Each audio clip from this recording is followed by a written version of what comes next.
Alors, bonsoir tout le monde, bonsoir les amis, bonsoir les amis de Facebook, bonsoir Nouméa, tous ceux qui sont en Nouvelle-Calédonie, tous ceux qui sont en métropole et les amis à l'étranger. Donc là, c'est le mardi 9, 9 juillet, 9 juillet, excusez-moi, 9 juillet 2015, et là il est 9h20, 20 à ma montre. Ouais, une journée, mais une journée euh, on va dire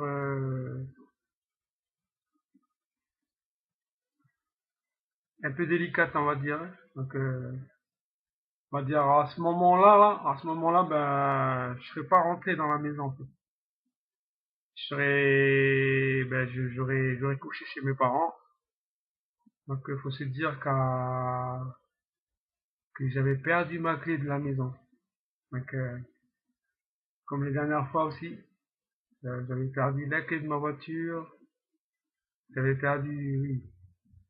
Puis, il fallait attendre pour refaire la clé, il faudrait faire toute une démarche, envoyer des papiers, que la clé puisse être réparée en métropole et tout ça. Donc toujours une histoire de clé. Et donc pour ce qui est de l'histoire des clés, donc j'avais tiré un peu d'argent tout à l'heure, donc pour moi, pour euh, pour ma semaine en fait. Et je suis allé rester avec mon père, ma mère. Et donc la discussion aussi avec ma mère, c'était que oui, notre vie en fait, et le bonheur de notre vie n'est que partiel, parce que le pourcentage qui remporte dans notre vie, c'est le travail. Je lui ai donné l'image de comme en Afrique. En Afrique, on va dire dans une région où il fait vraiment chaud, dans un désert, mais la pluie n'est que partielle. Donc c'est pareil pour nous en fait, pour nous en tout cas dans notre vie. Et oui, oui, on fait référence à la Bible quand le Seigneur Dieu il a puni Adam et Ève, il leur a dit que tu travailleras à la sueur de ton front. Donc, pour gagner ton pain, ben, il va falloir que tu travailles. C'est plus la belle vie dans le jardin d'Éden en fait. Donc voilà, en fait, c'était une discussion que j'avais eue avec ma mère.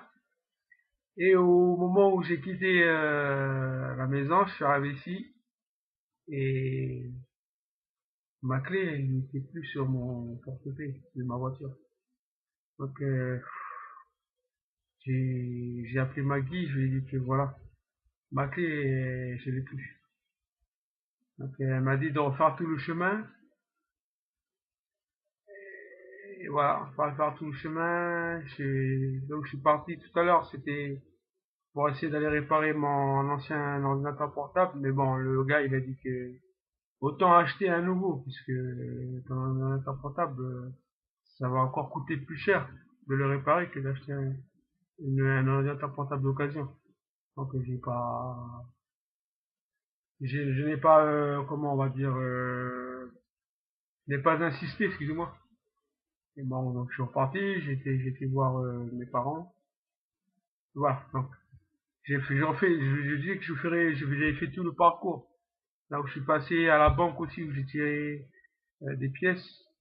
Donc voilà.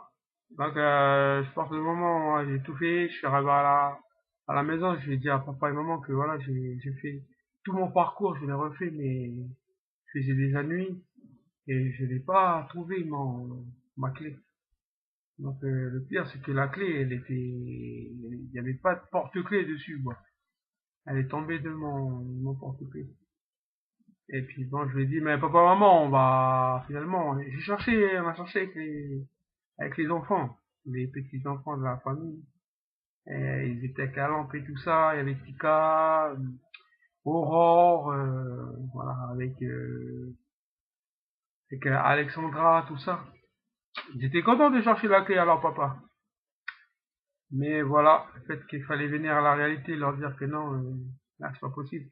Et moi, en fait, faudrait que j'ai ma maison parce que tout mon linge est à l'intérieur, donc pour le travail demain. Donc voilà, il fallait que j'ai ma maison. Donc on a appelé alors le serrurier, la boîte de serrurier, et il me répondait au téléphone que non, mais là, à cette heure-ci là, c'est plus voilà à telle somme, c'est un peu plus cher. Donc maman, je lui ai dit, ce qui m'a beaucoup touché, c'est que elle a dit voilà, c'est mon dernier 10 000 francs. Bon, 10 000 francs, c'est l'équivalent de 100 euros. Là, c'est Philo, celle qui conduit pour moi, qui m'a donné. Qui conduit pour elle, enfin, son chauffeur. Et c'est tout ce qu'il y avait à maman qui lui restait. Donc, ça m'a fait un peu chaud au cœur. Donc, et puis, elle m'a donné ses pièces. Et puis, j'ai appelé le gars, il m'a dit non, en fait, c'est 15 000. Donc, 150 euros. Donc, il restait les 5 000 francs à aller chercher. 5 000 francs pas si vite. Donc, moi, il me restait 2 000 francs. 20 euros, à peu près. Et je lui ai dit à mon père, ben voilà, moi, il me reste 3000 francs, pas si vite. Donc, qu'est-ce qu'il a fait? Ben, il m'a dit, ben, on prend la caisse des étudiants de la Bible, des étudiants de la Bible, parce qu'en fait, papa, il donne des cours bibliques. Donc, c'est la caisse aux étudiants, pour les inscriptions et voilà, pour les fournitures et tout ça. Je lui ai dit, non, mais papa, moi, je vais garder mes 2000 francs, j'ai besoin pour cette semaine. Mais tu pourrais me donner 5000 francs. Papa, il a dit, non, je pourrais pas te donner, j'ai pas 5000 francs. Ah, ok, d'accord. Bon, ben, j'ai 2000 francs déjà, si tu veux cotiser 3000 francs. Alors qu'il a sorti déjà en billet au moins en billet de 3500 francs en billet, et puis après, il m'a donné les 500 francs en pièces. Donc, il m'a dit que voilà, il faut attendre que je rembourse à la caisse. Et à maman aussi d'ailleurs, je puisse lui rembourser aussi. Donc voilà un peu ce qui s'est passé. Ben, je suis parti, j'ai pu avoir le serrurier. Et j'ai dit au téléphone, j'ai dit à Maggie, voilà, papa et maman, ils ont avancé. Maggie m'a dit, ah, mais sinon tu vas prendre dans la caisse de notre mariage, quoi. Il faut notre mariage pour pouvoir rembourser papa et maman. J'ai dit, oui, d'accord, donc moi, pouvoir les rembourser. Et voilà, ce qui m'a vraiment touché, c'est l'amour de papa, l'amour de maman. Maman, elle avait son dernier 10 000 francs, elle a donné. Pourtant, il y a les enfants à la maison. Ils ont besoin aussi pour nourrir, enfin, pour eux aussi, pour la famille, pour la petite famille, chez eux, avec les petits enfants qui sont en vacances là-bas. Donc, voilà, je voudrais vraiment remercier mon père aussi et ma mère et tout ce qu'ils avaient en fait, tout ce qui leur restait, ils ont donné. Et moi, ça me fait rappeler l'histoire dans la Bible. Il y avait cette veuve là, qui était venue donner sa dernière monnaie. Et tous les grands, enfin, on va dire, il y avait des personnes riches. Ils ont donné vraiment, un peu plus qu'elle, donné beaucoup plus qu'elle dans la dîme de l'église. Et elle avait donné son dernier centime, entre guillemets. Et Jésus, il disait que oui, mais cette dame, elle a tout donné. Elle a donné son dernier centime, elle a tout donné. Par rapport à ces autres personnes qui ont donné, alors que voilà, ils ont, dans leur banque ou chez eux, dans leur coffre-fort, ils ont encore plus encore.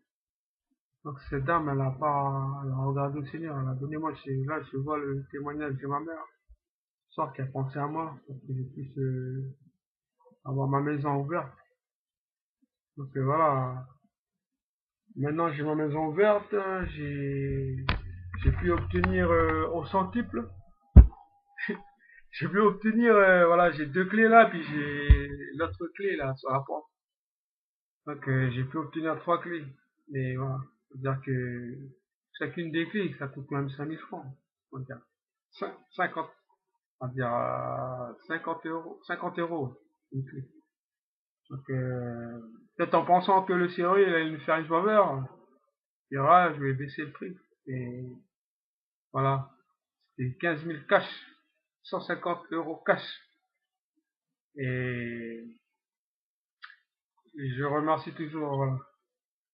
Bah, si nous, c'est une leçon, déjà pour moi-même déjà, que si voilà, il me reste des pièces qui me restent, mais que je puisse, si je puisse aider quelqu'un, que je donne, parce que je sais que